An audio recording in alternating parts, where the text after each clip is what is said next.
For the third year and counting, Richard Skipper has been celebrating the artists you love.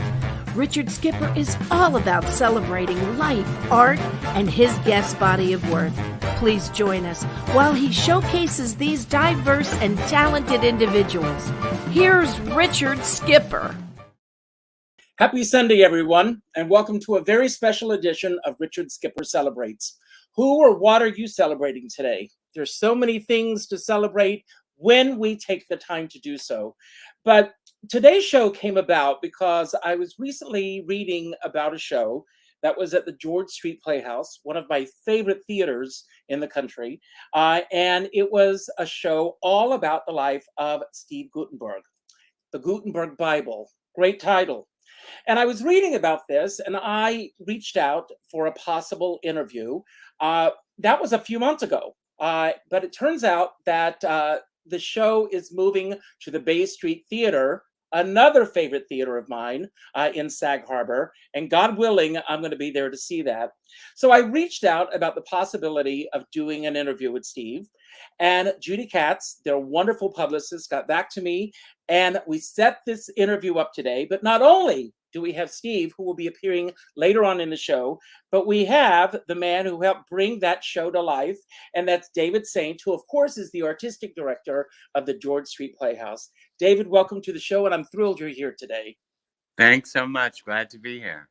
So I want to ask you, first of all, when did the bug first bite you as a young, were you a young kid? Did it happen later in life?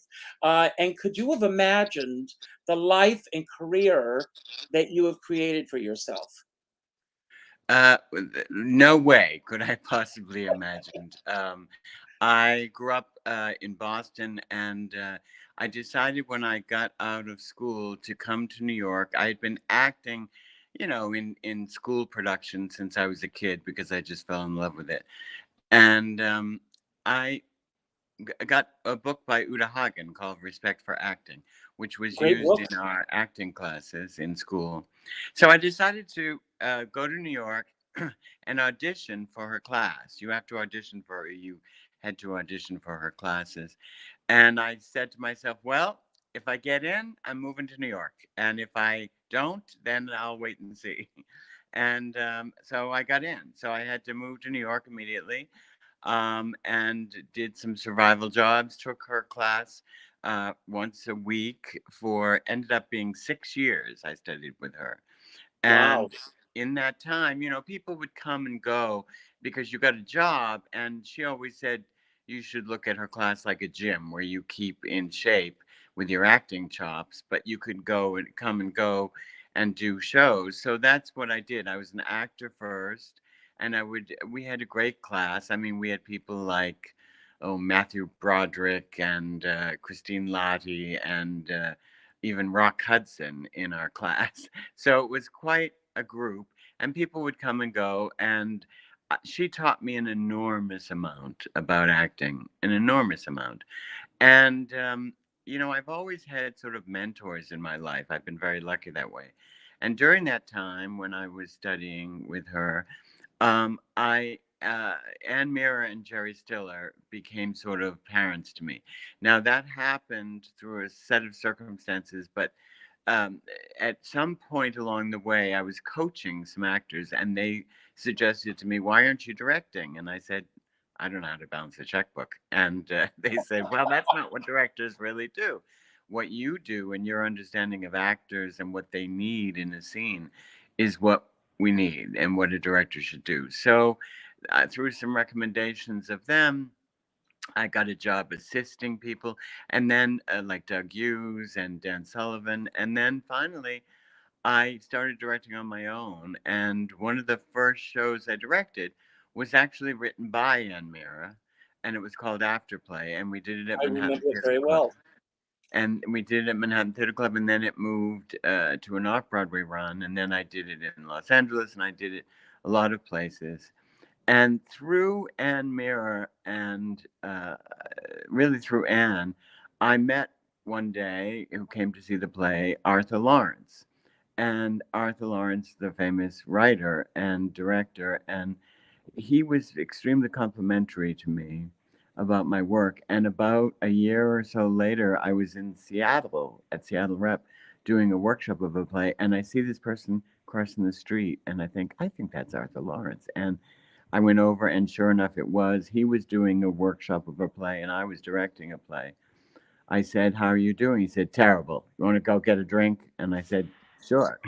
And so we ended up having 4 or 5 dinners together in Seattle, and where he was not happy with what was being done with his play. But um, about a couple of months later, when I got back to New York, my agent called me and said, "I got a script here from Arthur Laurents, and he wants you to direct it."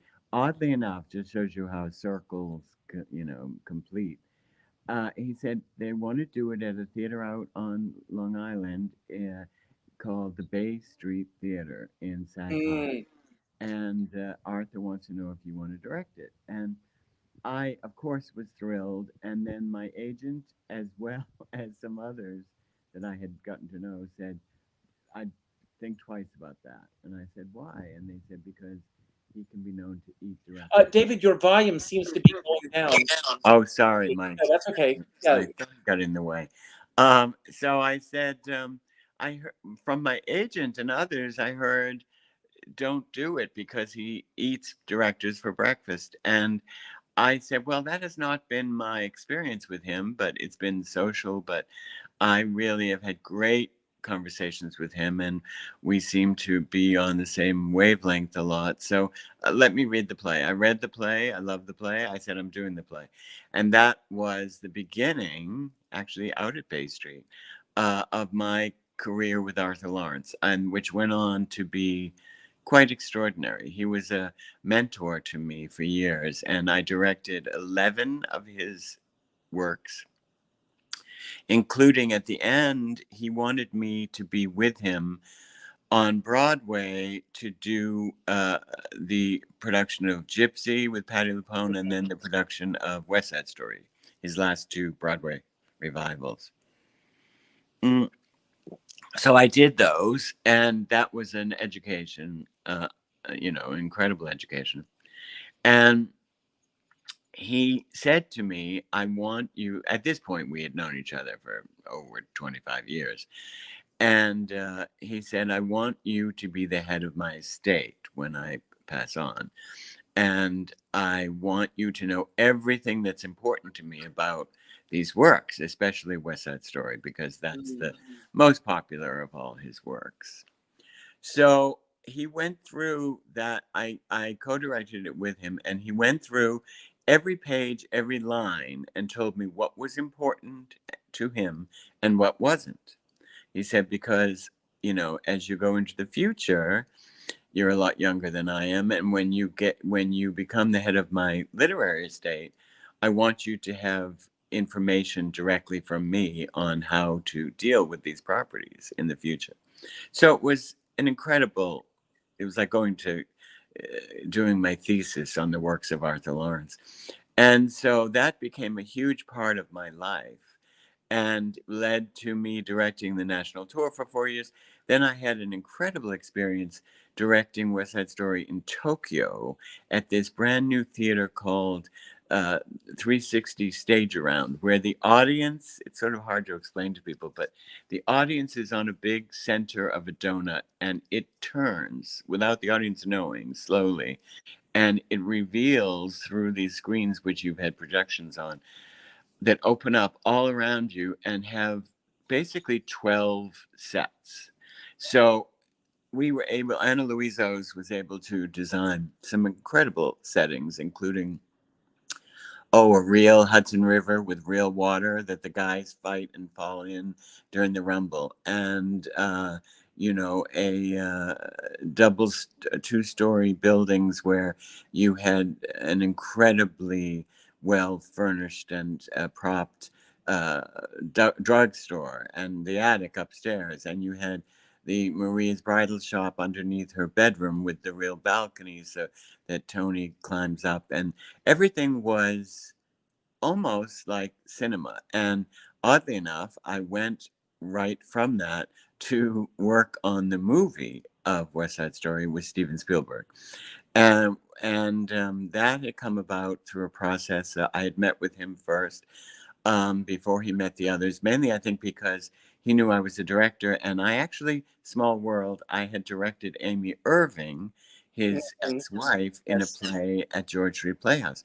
And so he knew about me. And so we had this meeting together. And it was incredible. So I ended up working for 2 years with Tony Kushner on the screenplay.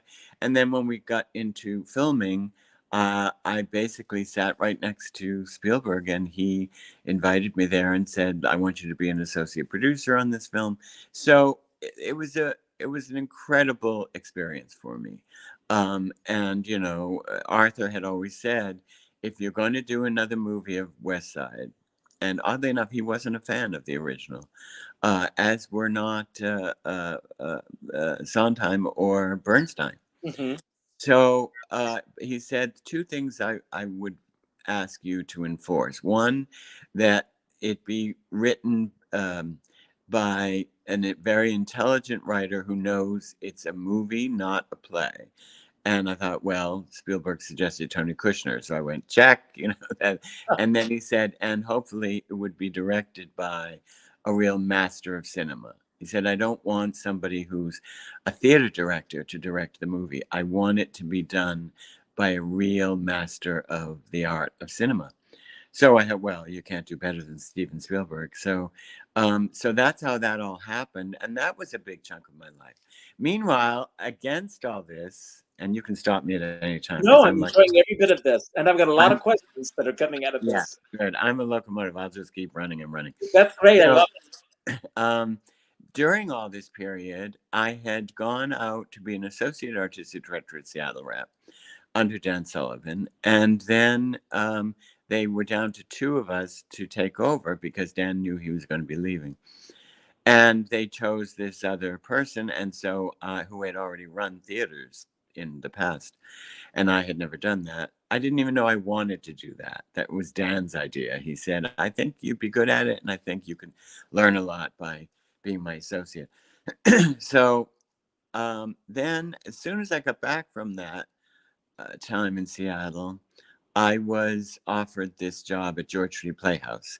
And believe it or not, I thought I'd stay maybe 3, 4, 5 years. It's now 20, years, 25 years I've 25 been. years. Congratulations. Thank you. Thank you. So that's been a constant in my life, George Street Playhouse. But, one of the things I did was at George Street was I did a play uh, of Arthur's starring Marlo Thomas. And I ended up doing 3 plays with Marlo Thomas at George Street. And it turns out one of her best friends is this producer named Julian Schlossberg. And so Julian came to me a couple of years ago, and actually just before the pandemic, I think, and said, listen, I've been talking to my friend Steve Guttenberg about trying to write a play about his life. Would you be interested in developing it with me? And then you could direct it at George Street. And I said, great. I had met Steve through Marlo because he's also a good friend of Marlo's.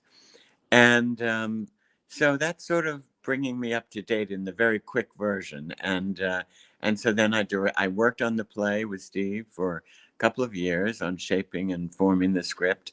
And then we did it at George Street. And now we're headed off to Bay Street again, where I started with Arthur 100 years ago. That's amazing. And like I said, I'm hoping to get there.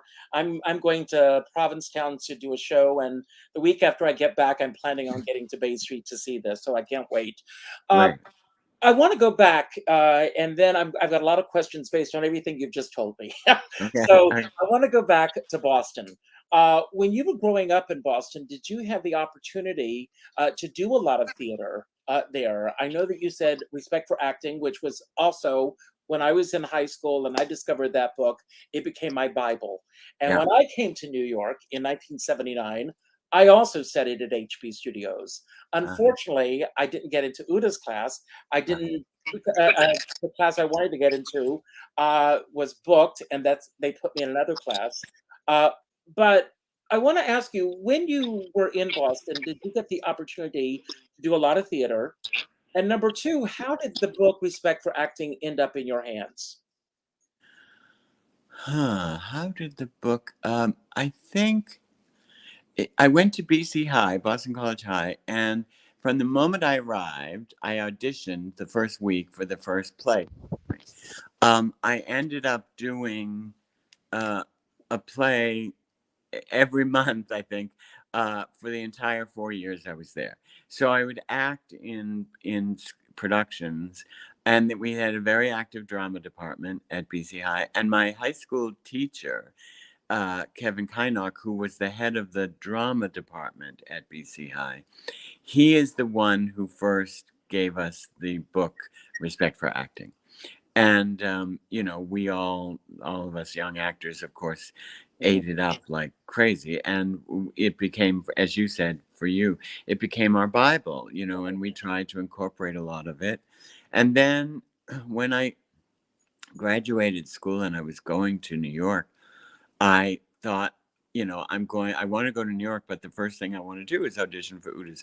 So before I even, moved to New York, I auditioned. And that sort of was a real turning point in my life. And that validated my choice of going into the theater and of being an actor. It was a great experience. I mean, my parents had paid for my education, and they said, but I had 5 brothers, and it was like all of us were told the same thing. We will pay for your education all the way through, but when you get out and you go into the real world, you're on your own. And, of course, I always knew that if I really got in trouble, I could move home. But at that time, when I was growing up, it was sort of it's changed now. But at that time, once you got out of, school, education, and you were, 21 years old, it was sort of a badge of honor to move out. And you didn't want to be 18. I know exactly what you're talking about. Yeah, you don't want to be dependent on your parents anymore. And so I went to New York. I got a survival job. My first job was as a tour guide at Lincoln Center, which was a great job. And then also working sales staff at Tiffany.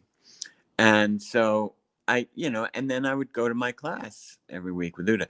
But in answer to your question, I had the bug from the time I was, I think I was 7 years old, and I went on stage in my Catholic grammar school.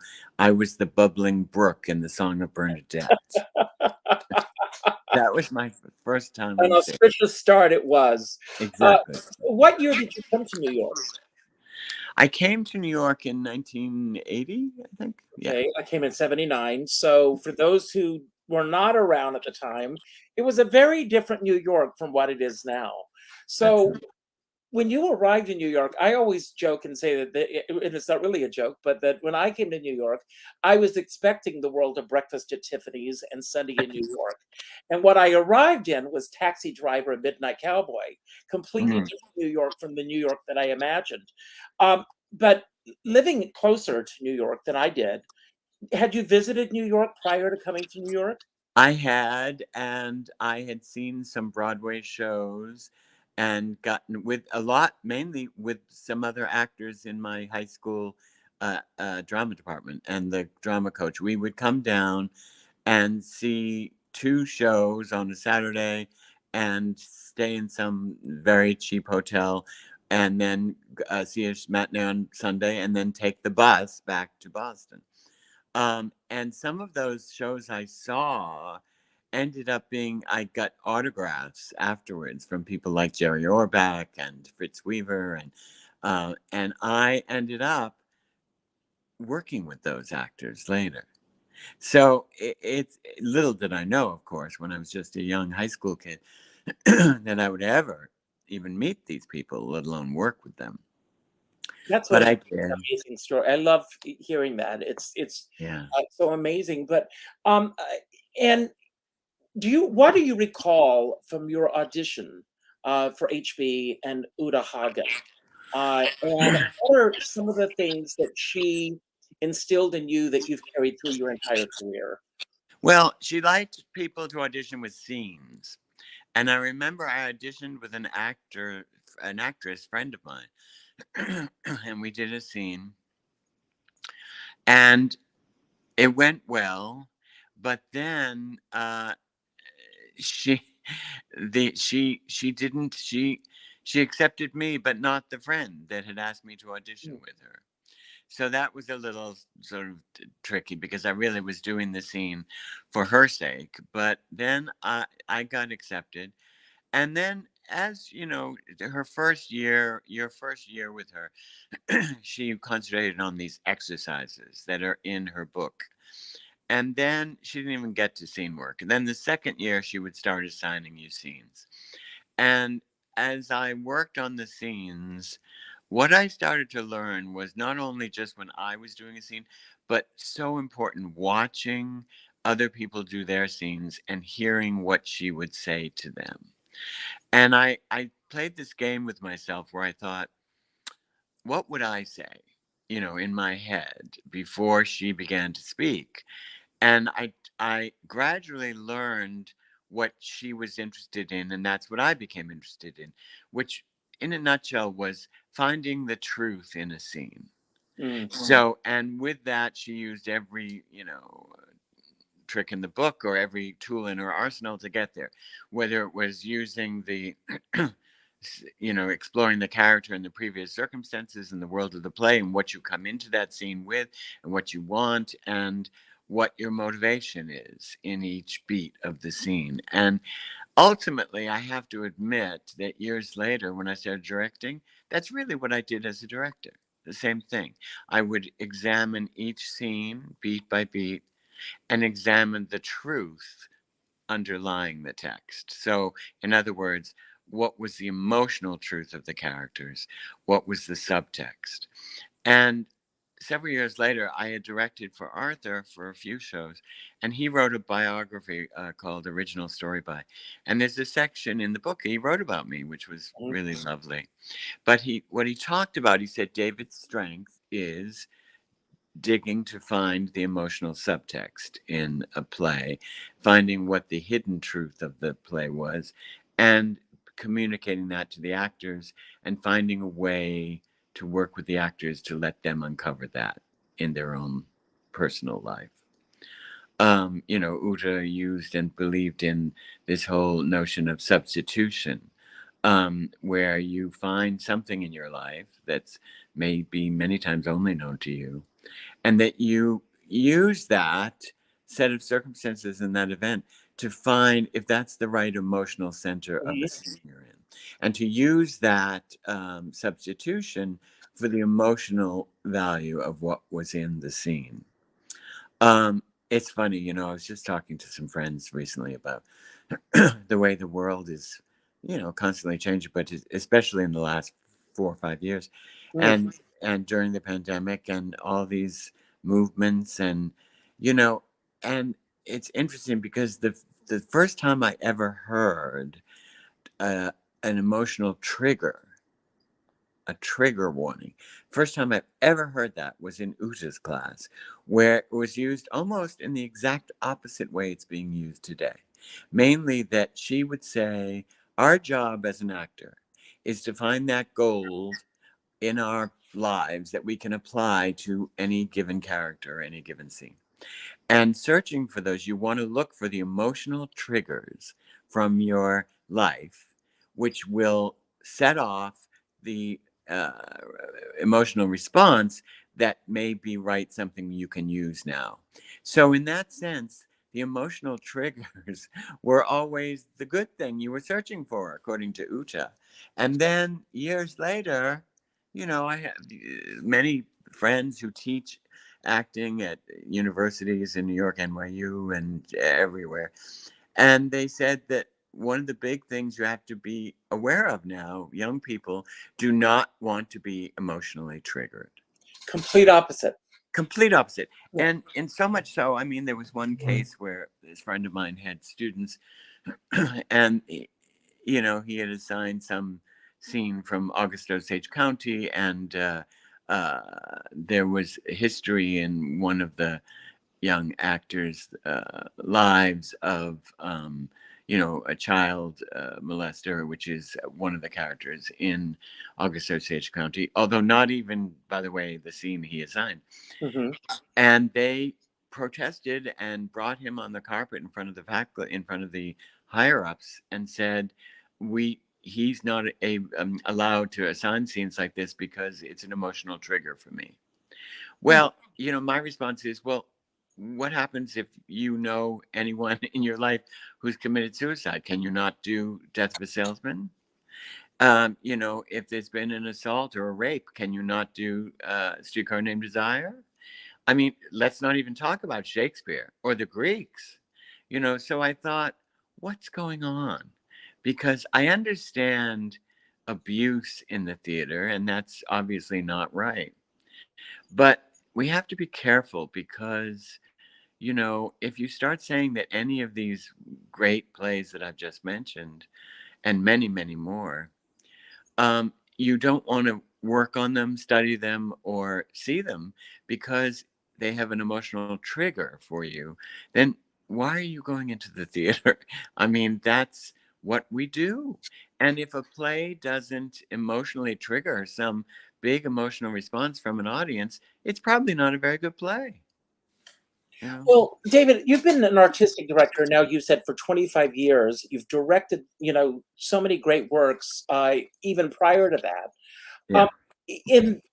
In this climate today, where what you're talking about is such, forgive the pun, a triggering point, how do you navigate the waters of the world that we're living in now with with keeping the artistic integrity of the original body of work and keeping that going when it seems like the floodwaters and everything is against you in the theater? How do you navigate through all of this? Well, I think a lot of it in terms of the internal, so in terms of the actors you're going to be using and the designers, uh, it a lot of it's getting ahead of the game. So, and I use the great casting director Pat McCorkle for years now for George Street, and I say, we have to make sure they read the play if it's a new play. And one would assume if they're auditioning for a classic play that they have read it. But even then, I want to make sure they've read the play so that if there are any issues on a personal level with that actor in taking part in that play, then they shouldn't audition. They should withdraw from the audition. Because once we choose to do a play, we're going to give it the best, production we can, staying faithful to the author's intent. And therefore, I mean, I've directed West Side Story so many times and around the world and all. I mean, for instance, if you were a young man and you had a violence in your life where, one of your family members, let's say your brother, was killed in a gang fight or killed by a gun, by being shot by a gun. If you can't use that and you're okay with doing that in the show, then don't audition, because we're not going to change the play. It's, in that case, it's a classic, and that's the story. And you learn from the horror. As Arthur said, he can summarize West Side Story in one sentence, which is the struggle to find love in a world of bigotry and violence. Well, if you don't have the bigotry and violence, you don't have the show. And so if you're going to be associated with that show in terms of an artist, then you have to be open and accepting and willing to, to embrace that subject. And if you have problems, I mean, it's different in an acting class, I guess, because, you're not actually doing a production. You're just doing a scene in a class. But I'm talking about professional theater where, whether it's a classic or if it's a new play. If it's a new play, the last thing on earth I want is an unhappy actor in the rehearsal room the first week of rehearsal saying things like, oh my God, I can't play that scene, or I didn't know that scene, that this play was going to deal with that subject. Well, then don't audition. Don't be in it, because we are going to do the play as written. We started a play at our theater called American Son that then went on to Broadway and Netflix, and and that play was about an interracial couple whose son was pulled over by the police, and then it's a nightmare waiting to find out where he is, the young boy who's 17. And you find out at the end of the play, I mean, I don't want to be a spoiler, but it has a tragic ending. Mm-hmm. And violence by police. And if that's an issue that triggers you in the wrong way, for instance, as an actor, then don't audition. Don't audition, because that's what the play is about. And I think while we're still living in a world that's not, censored to the point of censoring all art, we need to stay truthful to those stories. Excuse me, but are you concerned about the direction that everything seems to be going, as far as, and I don't mean this in a negative way at all, but political correctness, and a revisal of a show because things that happened. Absolutely. I mean, for instance, the anti-LGBTQ, is frightening to me. I mean, as a gay man, I'm like, well, my predecessors and even I marched for, silence equals death back in the full height of the AIDS epidemic. I'm not going to let that progress and those rights be swept under by some right-wing militants. It's absurd. I mean, Arthur, I have a lot of Arthur's stuff I inherited, including one of his Tony Awards, which was for directing La Cage aux Folles, the original Broadway production. Do you know? So I still the foundation that is Arthur's, in which I'm the head of his foundation as well, which is another whole subject. But that foundation, we still get royalties from La Cage aux Folles, and I'm very aware that in some states in the South, mainly, they're not allowing La Cage aux Folles to be done. Right.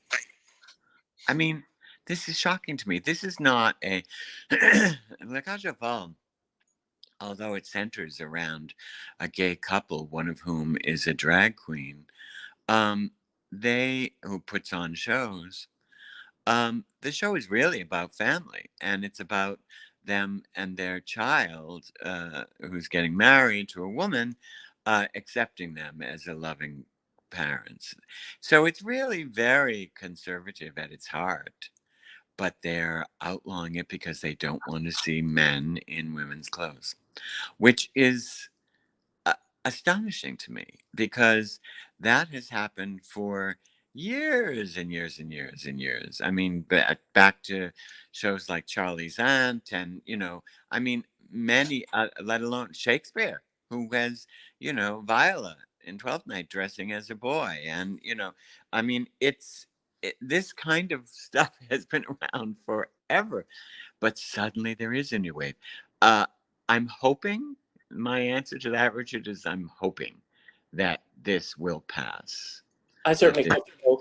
And what is your thought on revisals when shows are coming in and they feel that, I mean, I have my own thoughts about rewriting the author's original intent. I love what you said earlier about the remake of, or the reimagining, I should say. It's not really a remake of West Side Story, which I loved, by the way. And I have friends, we got into arguments over this, who said they would not see the film under any circumstances because they loved the 1961 version. I said, Right. This has nothing to do with the 1961 version. It's a completely different work of art. But the fact that we can look at things through a different eyes and through a different lens, I think is wonderful. But sometimes I get the feeling that sometimes the creative team may go a little too far in terms of wanting to clean up what truly was the situation 25, 50 years ago.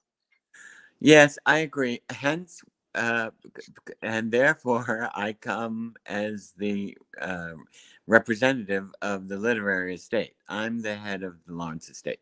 So whenever a major production is done on Broadway, the West End, anywhere around the world, of any of Arthur's pieces, particularly West Side, since you're talking about that, I have to be consulted and I have to approve. Now, on stage, don't forget, even when I directed the national tour, I mean, somebody threw a glass of champagne in my face in Los Angeles when we opened because of, first of all, I love this because Arthur had added some Spanish into the production. Not a lot, but nevertheless some. I saw the production. Yeah, and this guy threw this glass of water, not water, it was champagne, in my face and said, "We're in America. Speak English." And I thought, oh boy. So I guess the point of this show really didn't come across to you. You're a perfect walking example of the bigotry Arthur was writing about. But that, nevertheless, there are times where there have been productions where I have been called in and they wanted to change things, and I said no. Basically, for me, it's the essence. And this is what Arthur talked to me a lot about. He said, look, if somebody's going to make a new movie of West Side Story, this movie of 1961 is dated. First of all, Arthur didn't write the screenplay. It was written by Ernest Lehman. That's right. And many people think that the movie came first, which of course is nonsense. And so, people have their own versions of history that they have. And they have, particularly of West Side, they have such ownership of it. And I don't mind that. It's like, well, okay, it meant so much to you that you have been a crusader for the true West Side Story. But they talk about why the hell did you move Cool and Krupke? You move them to different places in the story. And my first response is, no, I'm afraid you're wrong. The movie in 1961 moved them to different places. And that's one of the reasons Arthur hated the film. And so, it was, sometimes it's just whatever's out there becomes your truth. And so people became such unbelievable fanatics about the 1961 movie. Many of those same fans had no idea what the stage version was before That's right. that. They had no idea. They think the movie was the beginning. Well, it wasn't. And there were a lot of things that were in that 1961 movie that people really objected to. And we don't even have to get to, That's a whole other show. We can go on item by item. Yes, true. And, I mean, even the notion of casting the correct ethnicity wasn't a concern in 1961. Well, you can't do that today. You can't do West Side Story and not have Latinos playing those parts. Mm-hmm. I mean, it's just you can't do that anymore. So there are a lot, but there are other things. I mean, I've had in the past few years a major production around the world, one which had Maria kill herself at the end of the play to be more like Romeo and Juliet. And, as Arthur often said, I didn't write Juliet. I wrote Maria. And that character, Maria, is a very strong individual. She is not going to kill herself. And so, he made that change. But then this director decided, he said it in present day, and he had Maria jump in front of a subway train and kill herself at the end of the play. And then be reunited in heaven with Tony, which, Arthur his head would have exploded, So we had to say no, cease and desist. There were other times where, people don't get the message of the story.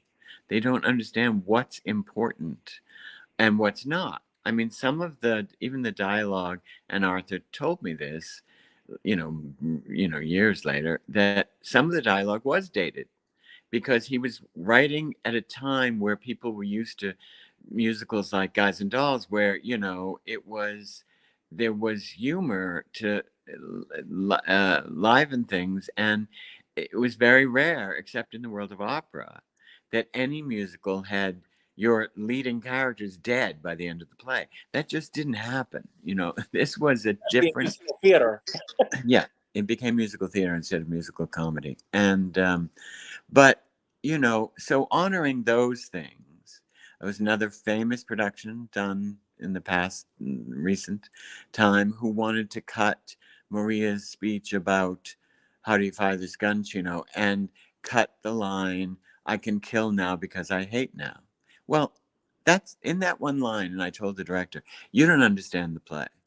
If you want to cut that line, you don't understand the play, because that basically is the climax of the whole play. Mm-hmm. That Maria has changed from being open and accepting to another race to now being racist and to being violent, where she says, I can kill now because I hate now. How this world that she has landed in has basically destroyed her. So, things like that are very, very important. Arthur used to say, in terms of, setting costumes, all that. He said, listen, it could happen on another planet where one gang is green people and the other gang are blue people. But as long as we understand that it's two gangs that are filled with hatred and bigotry towards the other. Well, thanks for all of that. I mean, it just unraveling all of that's amazing. When are you going to write your book, David? It's funny. People keep asking me that. Even just my relationship with Arthur and Steve Sondheim and all those people for years.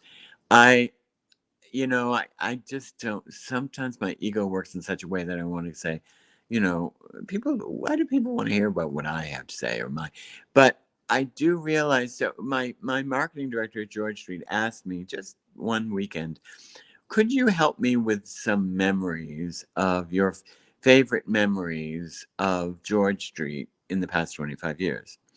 Well, I started writing, and all of a sudden they just came pouring out, and I decided to do 25 memories of 25 years.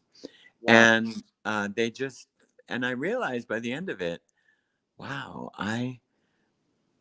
a lot of things have happened to me. I've been very blessed with the people that I've worked with and the mentors I've had and the experiences I've gone through.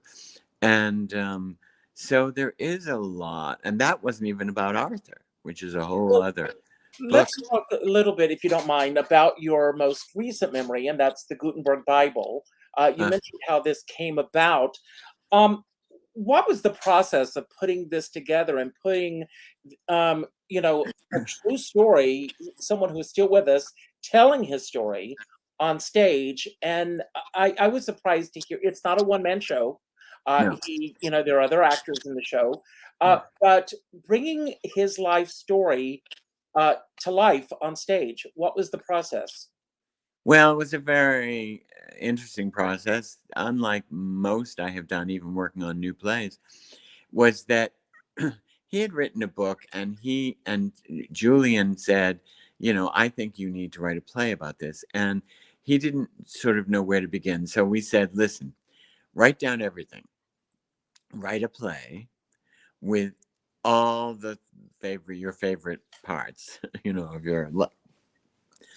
And just write it as it comes, and don't hold back, and write everything.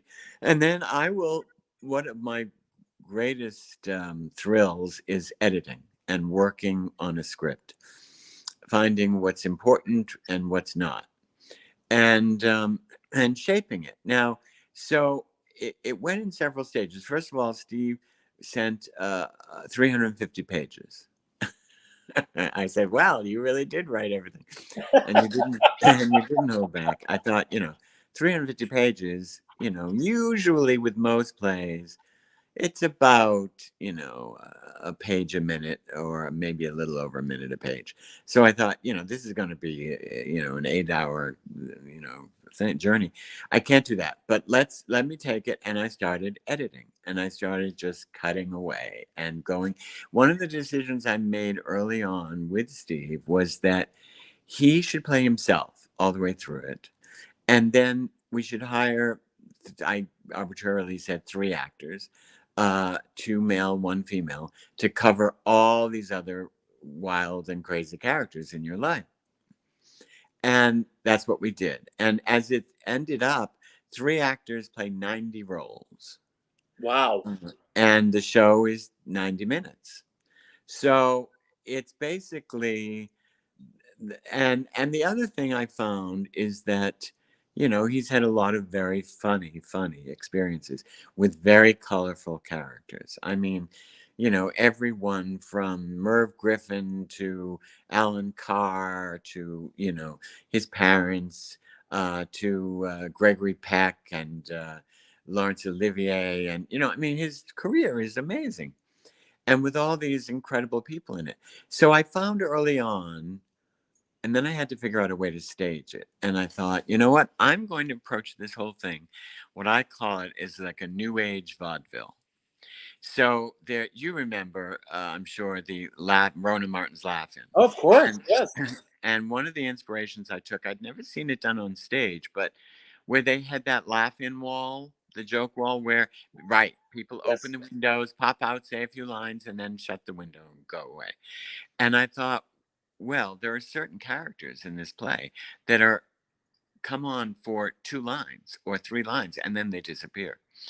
There are other lines that have other characters have more extended scenes. So I decided, for instance, he goes through 1,000,000 agents. And, one of the funny things is when he got one of his agents got him a gig, if you will, presenting at the Academy Awards. And each agent, there were like 4 of them in a row that claimed ownership of getting that gig, which is very Hollywood and very funny. So I decided keep them very short and sweet, and just have a window pop open. Hi, it's so and so from William Morris. I got you a great job. And another one, but I don't know how we did it here, but we got you a job on the Oscars, and your date is going to be Jeannie Francis, and boom. And each one of them pop in and out so quickly that the ability to do that, where you don't have to have an actor cross on stage and then walk off stage and all of that, they just appear, boom, and gone, heightened the comedy in the piece. So by the time we got to actually putting it together, and our first audience, it was about 5 people, just in the rehearsal room. And I thought it was very funny, but, my instincts are usually good, but you never know till it lands. And those 5 people were falling off their chairs laughing. And I thought, okay, it works. And Julian turned to me and said, with thumbs up, we got something here. Then the other big part of shaping the piece was for me to find, like Arthur, like Uta, an emotional through line for Steve's character in the play.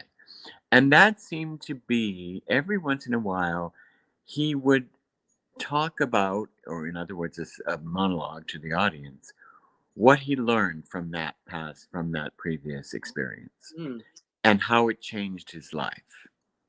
And so I called those my conscience monologues, where every once in a while we would have Steve just talk directly to the audience, lose everybody else, and just explain to us what he learned on that step of his journey. And most of the time it was easy, because the lesson was family and loved ones matters so much. It kept him grounded throughout all those years. And it's what he kept going back to. He was lucky he grew up with a very loving family.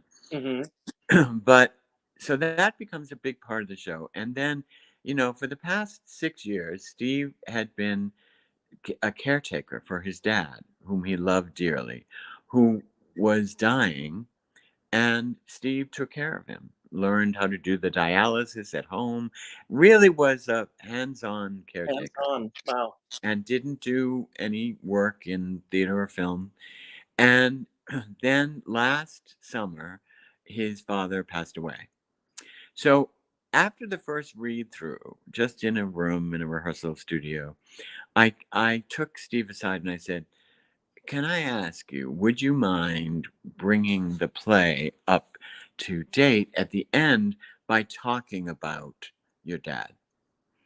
And he's got tears in his eyes. He's such a mensch, this guy. You can't believe him. The reason I think he has played so many guy next door types that are just so friendly and lovable is that that's who Steve is. That literally is who Steve is. He is Well, just the nicest guy in the world. So when I asked him to do that, he got tears in his eyes and he said, "I would love that because then it would be a real dedication to my father." And I said, "Great." Well, he went away. He wrote a couple of pages of dialogue and had us all in tears. And one of the things I found from our audiences at George Street was that they laughed hysterically all the way through. But we had talkbacks, and at the talkbacks, the phrase kept coming up, which was from audience members saying, "This is a play we need to see right now." The same sentence. "This is a play we need for now. This is the perfect play for right this moment." And so I started asking people, "What do you mean by that? Why do you say that?" And they all had the same response. They said, "Because by the end of the play, I was so moved. And I realized that I was so moved because I was seeing a decent, loving individual wow.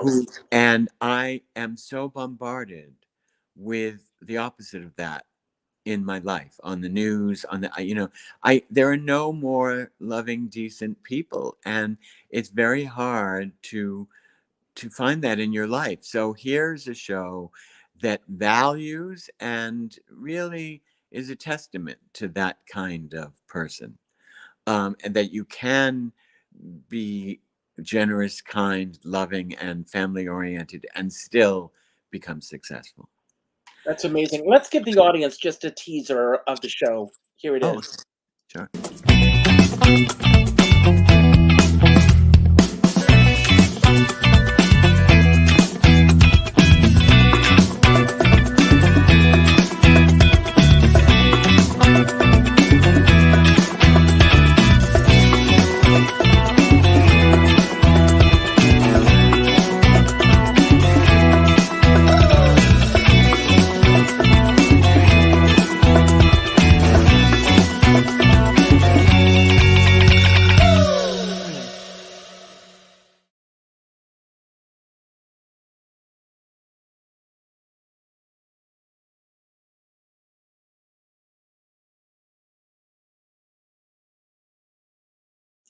Now, he was scheduled to join us today. I don't know what happened. I don't know if he's having trouble getting on or what the issue is. Ah, So hopefully we'll be able to do another show with him at some other time.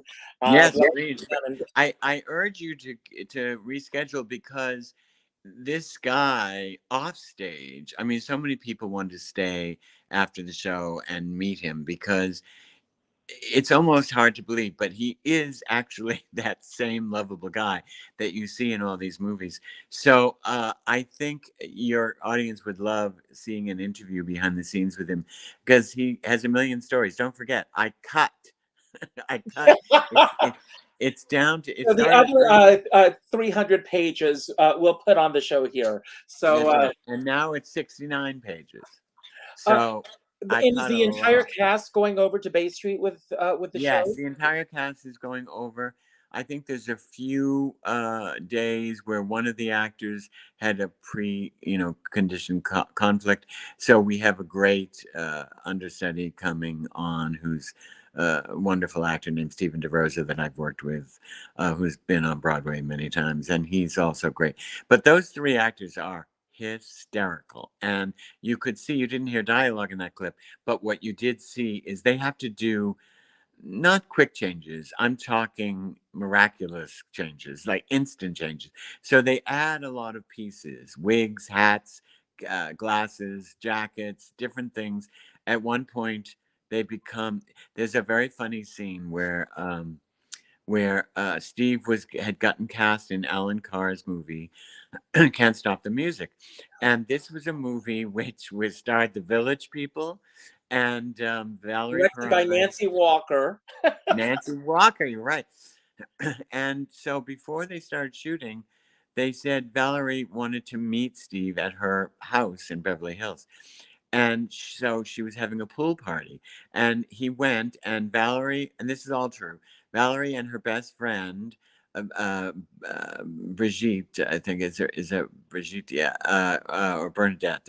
They come and they arrive at the door topless. And then they bring Steve in, and all the Village People are there in little Speedos around the pool. And so that's turned into a scene that's really laugh out loud funny. The audience screams with laughter during that. But because those three actors have to play all the parts. So one of the guys plays Valerie Perrine in a wig, and we have these the costume designer Lisa Zinni, who did a great job. She came up with these like unbelievable rubber bosoms that so they can just put it on over there. So there's no nudity. I call it simulated nudity. But it is hysterical. And one of the guys has to play Valerie because the lady is playing the friend. So we have a lot of that going on where cross-gender people, where the woman plays men, the men play women, but because there's so many crazy characters in his life. So they're constantly changing. So it really is like a vaudeville show. It's very funny. And then before you know it, watch out because the audience ends in tears, you know. Amazing.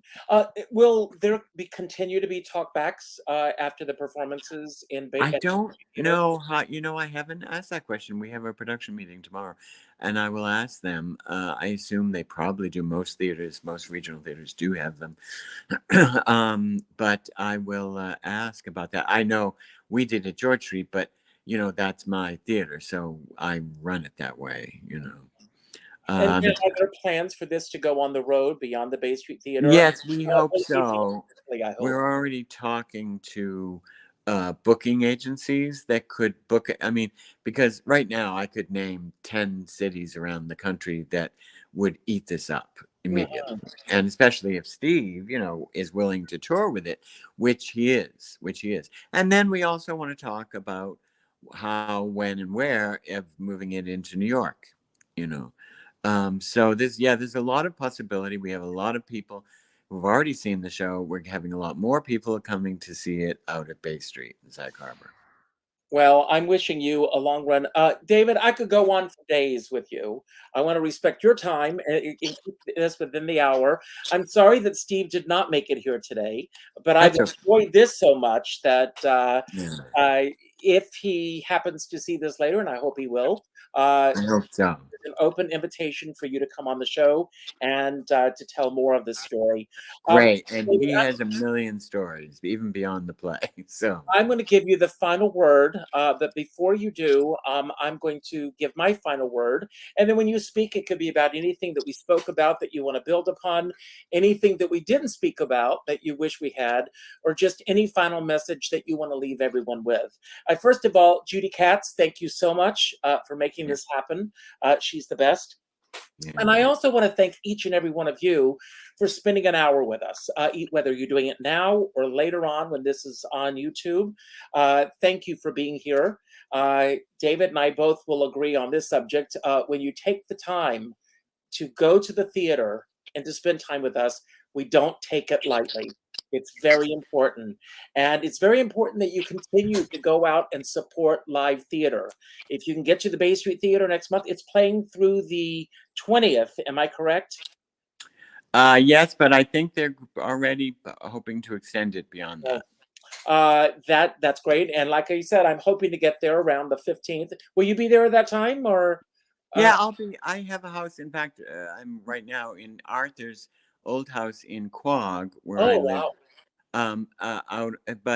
So I will be out there for rehearsals and through previews and the opening, which I think is And So then I'll come, then I'll be here some, so I'll drop over and continue to see it, you know. that's great. Well, I end every show by telling everyone to go out and do something nice for somebody else without expecting anything in return. Pick up the phone, call someone. David, I want you to do the same thing. Pick up the phone and call someone you haven't spoken to in a long time. Just let them know how they've made a difference in your life. We've learned these incredible stories today of the great people along the way in David's life. They've all had the pleasure. David's had the pleasure of working with them, but they've all had the pleasure of working with David. These people are very important in our lives. So pick up the phone, not an email message, not a text message, not a private inbox message, but a phone call, and let that person know how they've made a difference in your life. And trust me, you'll make a difference in their life. I have a dear friend. He says, we're all in the same storm, but we're in different sized boats. And I always say, I don't care what size boat you're on, as long as you have a skipper by your side.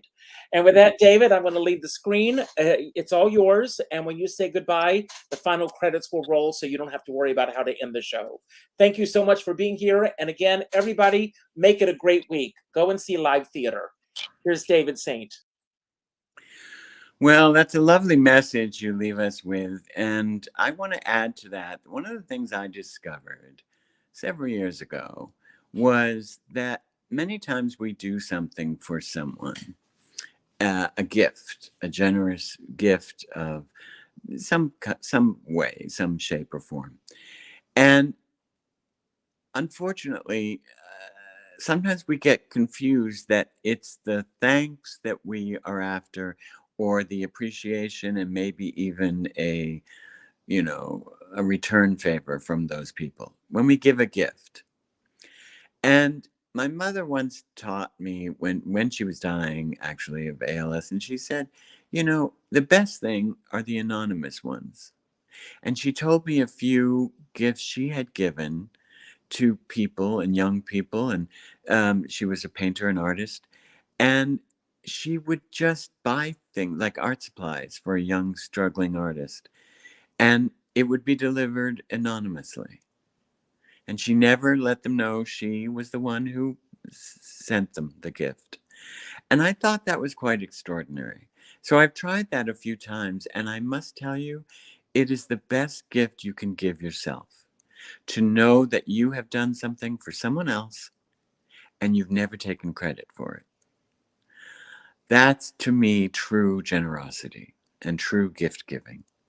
So I would say, give the gift of theater. You don't even have to tell them that you bought the tickets. Just have a gift certificate arrive at their house, because the theater is a true gift in the sense that I believe it's where we all meet to make each other better people. And that if a play is good, it will lift you up and it will change your life. So with that, I hope you will all change your life by going to see a show at a theater near you. If you're near Bay Street in Sag Harbor this August, please come and join us. And I hope you all have a great summer. Thank you.